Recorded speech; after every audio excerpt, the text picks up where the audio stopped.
Muy buenas tardes y bienvenidos todos y todas de nuevo a vuestra casa del Oráculo de Delfos 700. Hoy vamos a plantear una breve reflexión de filosofía moral. En concreto nos vamos a centrar en una idea del filósofo Henri Bergson sobre la ética. No nos interesa tanto quizás la teoría del filósofo Bergson como la reflexión que él nos invita a hacer y a partir de la cual pues yo también invito a todos los oyentes de este vídeo a plantearse. Bergson en su propuesta moral hablaba de dos tipos de morales, en lo que él llamó una moral cerrada y una moral abierta, y decía que la moral cerrada era aquella que pues de alguna forma se objetivaba o se institucionalizaba y quedaba ya, por decirlo de alguna manera, fijada en una sociedad determinada, en un tiempo determinado y en una época y cultura determinadas. Es decir, bueno, pues atendiendo un poco la tradicional frase de que la costumbre hace ley, pues una vez que ha sido asumido a lo largo de un determinado tiempo, en un determinado territorio geográfico, un valor moral o una creencia moral, pues a partir de ese momento eso se institucionaliza, se objetiva, se convierte en algo asumido y aceptado por todo el mundo, pero se queda de una manera, como decirlo, ahistórica, se eterniza o pretende hacer eso.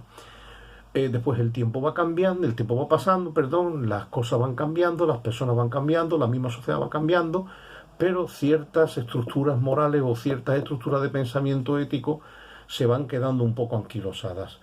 Cuando al final es el peso de la tradición el que marca las valoraciones morales de una determinada sociedad, a ese contexto moral, por así llamarlo, Bergson le llamó moral cerrada. ¿Por qué moral cerrada? Pues porque al final resulta que el valor, la teoría del valor, está por encima de los ciudadanos, de las personas, de los seres humanos, posiblemente afectados por dicha reflexión ética o por dicho valor, y hay muchas ocasiones en las que pues a lo mejor el contexto histórico, social o cultural o económico en el que surgió un determinado valor moral ha cambiado por completo y a lo mejor ese valor deja de tener ya sentido y significación. Sin embargo, hay una cierta, diríamos, reacción conservadora en buena parte de la sociedad a soltar ciertos, pues eso, ciertas creencias, por llamarlo de alguna manera, éticas o ciertas maneras de plantear lo bueno y lo malo, y cuando se produce esa resistencia de una buena parte de la sociedad pues a cambiar un valor moral o a aceptar un valor nuevo, sobre todo a aceptar un valor nuevo, a esa situación la llamó Bergson moral cerrada. Sin embargo, habría otra forma de concebir la moral que sería, como la moral es un medio para el ser humano, no es al revés, no es el ser humano el medio para la moral, sino ha de ser la ética la que sirva al hombre y no el hombre a la ética. Si en un momento determinado pues un determinado sistema de valores deja de ser bueno o adecuado o útil para una determinada sociedad, pues lo normal es que esta sociedad tenga un mínimo de reflexión autocrítica, de autoconciencia, de crecimiento en comprensión también del hecho moral, y pueda estar dispuesta pues a enterrar ciertos valores que pues han podido quedar ya desfasados o que han podido quedar ya obsoletos, y abrirse a nuevos planteamientos morales que sean más adecuados al hombre y a la mujer del momento histórico en el que se esté viviendo. Cuando se tiene esa capacidad de adaptarse a los tiempos y esa capacidad de adaptarse pues al hecho de que el hombre es un ser histórico y cultural, como han dicho la mayoría de los filósofos del siglo XX, sobre todo de la segunda parte del siglo XX, pues entonces a esa moral que no, diríamos, no se deja aprisionar, por así decirlo, o encarcelar por el único argumento de la tradición o del siempre ha sido así, y que está dispuesta a cambiar sus propios planteamientos y a adaptarse a los tiempos, es a lo que él llamó una moral abierta. ¿Qué ocurre? Que esto puede ser malinterpretado como una situación o un planteamiento acomodaticio, en el sentido de que pues que una determinada sociedad, un determinado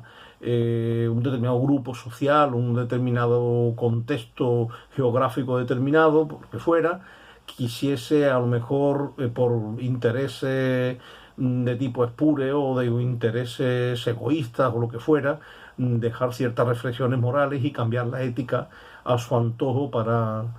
pues no sé, para adaptarla, como digo, a intereses inconfesables. Bien, este no es el caso porque si se diese esa situación, ese tipo de gente o ese tipo de sociedades o de grupos, es que el tema moral ni les preocupa. La verdad que para qué no vamos a engañarse. En esos contextos de lo que estamos hablando, la moral no sería más que una careta o una máscara, pues para poder vender públicamente, eso a veces lo hacen ciertos políticos, pues a lo mejor algunas actuaciones que no son del todo decorosas, ¿no? Pero pues uno se disfraza de hombre ético, de hombre moral, para poder así justificar ciertas historias o demás, pero realmente no sería una reflexión filosófico-moral en el orden en el que nosotros lo estamos planteando. Cuando hay gente que quiere ir a lo suyo y que, bueno, de alguna manera lo individual o lo personal o lo individualista, por decirlo de una forma más afinada, está muy por encima de lo social, del bien común y de los otros, a la gente no les interesa,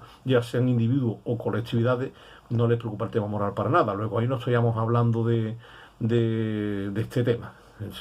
Esa gente o esos grupos no serían los sujetos de este tipo de actitud de una moral acomodaticia que yo la voy a forzar para. No, estamos hablando de personas, de grupos y también en el ámbito intelectual de pensadores que se plantean muy en serio cuál debe ser el horizonte ético de la humanidad y de la sociedad,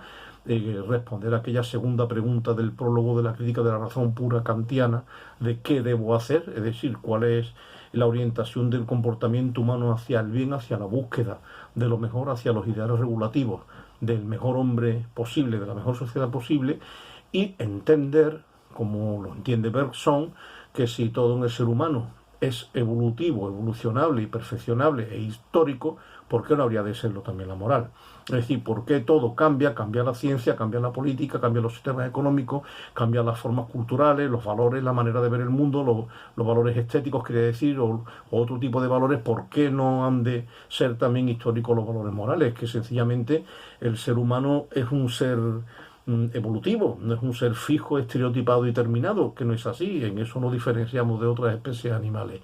Bueno, pues entonces la sociedad que es capaz de admitir esto sería una sociedad abierta, de moral abierta. Pero ¿cómo se produce el cambio de una sociedad cerrada a una sociedad abierta? Y ahí es donde aparece una figura que a mí me resultó muy interesante en el filósofo Bergson. El hombre, el héroe moral. El héroe moral es un tipo de, es un hombre, una mujer, que viendo claro que a lo mejor determinados clichés de pensamiento ético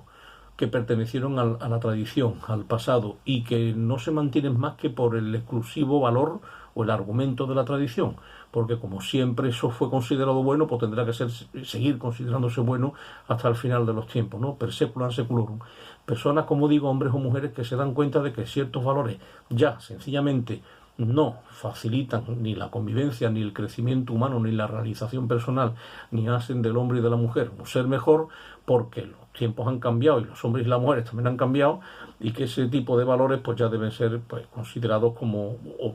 planteados desde un punto de vista más bien histórico. No fueron valores en su momento y fueron, además hay que respetarlos en el contexto en el que surgieron, pero ya sencillamente no tiene ningún sentido seguir considerando que hay que adaptar las conductas y los comportamientos a valores que ya no, pues no tiene sentido defender. O, a la inversa, valores que nunca fueron considerados, pues ahora pues podrían ser admitidos o podrían ser aceptados, siempre en virtud, como digo, de la búsqueda de lo mejor para el ser humano en términos de crecimiento personal, de crecimiento humano en dignidad personal y en dignidad moral. Estos hombres o estas mujeres que son capaces de comprender que hay valores que es bueno plantearlos y que hay otros que es bueno ya eliminarlos, pero que su oposición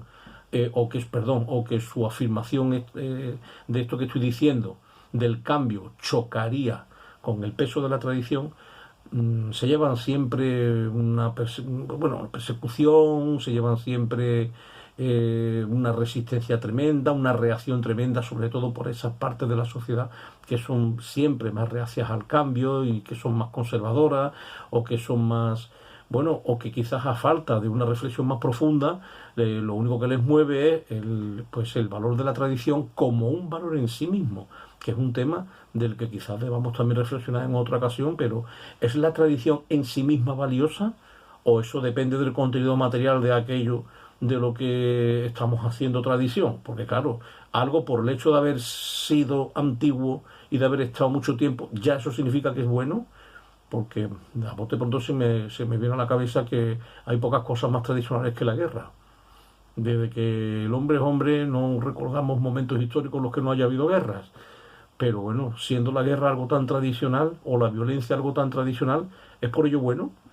porque por el argumento de la tradición habría que decir, hombre, pues si eso siempre ha definido al ser humano, debe ser que el ser humano es por definición violento y por tanto eso debe ser así, ¿no? En un poco de, bueno, una suerte de falacia naturalista. Bien, por tanto, estos hombres o mujeres que se dan cuenta de que ciertos planteamientos ya han quedado obsoletos y deben ser erradicados, o que hay otros planteamientos morales que deben ser metidos en, al menos en reflexión, para hasta que la sociedad los vaya asumiendo, lo que reciben son muchísimas críticas, muchísimas persecuciones, a veces en los ámbitos intelectuales, pues el ninguneamiento, el silenciamiento,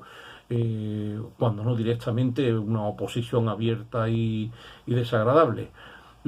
Pero estos hombres y estas mujeres están dispuestos, en función del bien común, a asumir esa persecución, esa crítica o ese mal personal por el bien moral de la sociedad a la que pertenecen. Por eso les llamó Bersón héroes morales. Bien, nuestra propuesta es que de vez en cuando hagamos una especie como de análisis, ¿no?, de nuestros propios valores, y que hagamos una especie de análisis reflexivo también de los valores que se asumen mayoritariamente en la sociedad en la que vivimos, y pensemos si puede ocurrir, como dice Bersón, que haya algunas propuestas o algunos planteamientos éticos que ya la única razón para mantenerlos sea la tradición, pero que realmente no respondan a lo que es el hombre o la mujer actuales, o si debe haber planteamientos éticos que han sido rechazados siempre, que a lo mejor sería conveniente empezar a plantearlo porque están proponiendo cosas realmente buenas para el hombre, para la mujer y para la sociedad, pero que solo nombrarlos produce urticaria en mucha gente. Y bueno, no quiero entrar ahora mismo desde luego en la casuística porque estoy planteando este vídeo en términos exclusivamente teóricos y genéricos, pero no sé, yo apuntaría al menos como invitación al debate y a la reflexión. Tema de la valoración moral de la eutanasia, por ejemplo, ¿no? Eh, bueno, ya está, un ejemplo, no pongo más porque basta que ponga ejemplos que resulten demasiado chocantes para que nos pongamos en guardia y ya desatendamos a la propuesta de fondo. La propuesta de fondo no es que se acepte este valor o este otro. La propuesta de fondo es que se acepte la reflexión y el debate y se entienda que la ética no es una cosa que se queda fijada como las pirámides de Egipto, sino que es evolutiva, que es perfectible y que es histórica. Bueno, pues ahí lo dejo y invito a todos vosotros y vosotras que hagáis esa reflexión. ¿Conviene o no conviene que la sociedad reflexione sobre sus propias propuestas éticas en aras a un crecimiento y a una adaptación a los tiempos en los que estamos? Muchas gracias a todos y todas, y si os ha gustado como siempre, pues os invito a compartir este vídeo y os espero en el próximo. Un abrazo muy fuerte, gracias.